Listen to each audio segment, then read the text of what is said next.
Ciao à tutti chers amis, merci d'avoir cliqué sur ce test absolument magnifique, époustouflant, épatant d'un jeu considéré comme l'un des plus apaisants n'ayant jamais existé. Bienvenue pour ce test d'Abzu.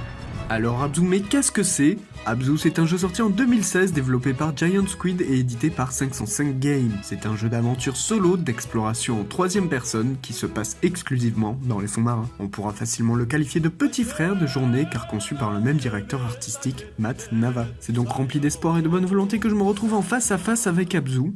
Cela va être une révélation ou bien une déception ? En tout cas, tout se joue maintenant. Le jeu nous amène sans attendre dans l'eau. L'histoire est au final assez annexe, car tout le pouvoir du jeu réside, vous l'auriez compris, dans son ambiance et sa direction artistique absolument sublime. Les éléments du décor qui souvent dans les jeux vidéo nous laissent assez indifférents, arrivent à être mis en valeur par Abzu qui n'oublie pas les petits détails. C'est le fait que les paysages soient agréables à contempler que l'on en réclame toujours plus. Il sera donc habituel lors de votre périple de juste s'arrêter et regarder. Une notion que l'on a même dans le monde réel tendance à sous-coter. Le fait de prendre son temps et juste de regarder sans rien faire pendant une bonne minute. C'est symptomatique lorsqu'on apprécie Abzu. C'est dans ce décor qu'il sera par moments possible de déceler les petits éléments ou des gros qui permettent de nous imaginer l'histoire de ce monde. Qui sommes-nous ? Pourquoi sommes-nous là ? Quel est ce monde mystérieux ? Et est-ce que le ketchup est surcoté ? Ah ouais, ça c'est une bonne question. Des questions qui seront sujettes à des réponses intuitives qui, pour être induites, demandent simplement la présence d'un cerveau.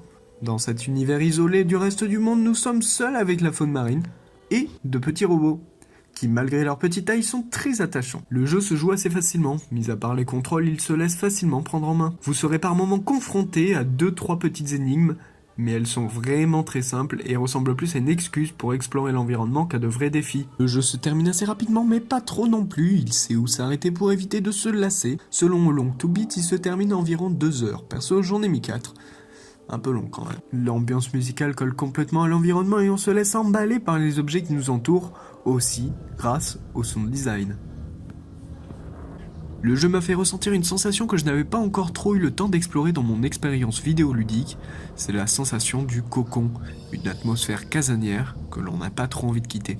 Abzu est donc définitivement un jeu que vous devez ajouter dans votre liste de souhaits.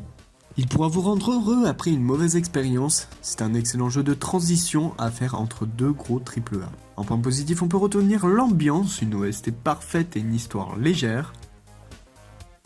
Par contre, en point négatif, on peut retenir une maniabilité un peu spéciale, un manque de défis et une légère répétition entre les niveaux. Les reviews sur Metacritic ont mis la note de 78, tandis que les joueurs sont plutôt vers un 7,7. C'est des notes qui se complètent assez bien. Perso, je mets la note de 14 sur 20 et je le qualifierais de câlineur.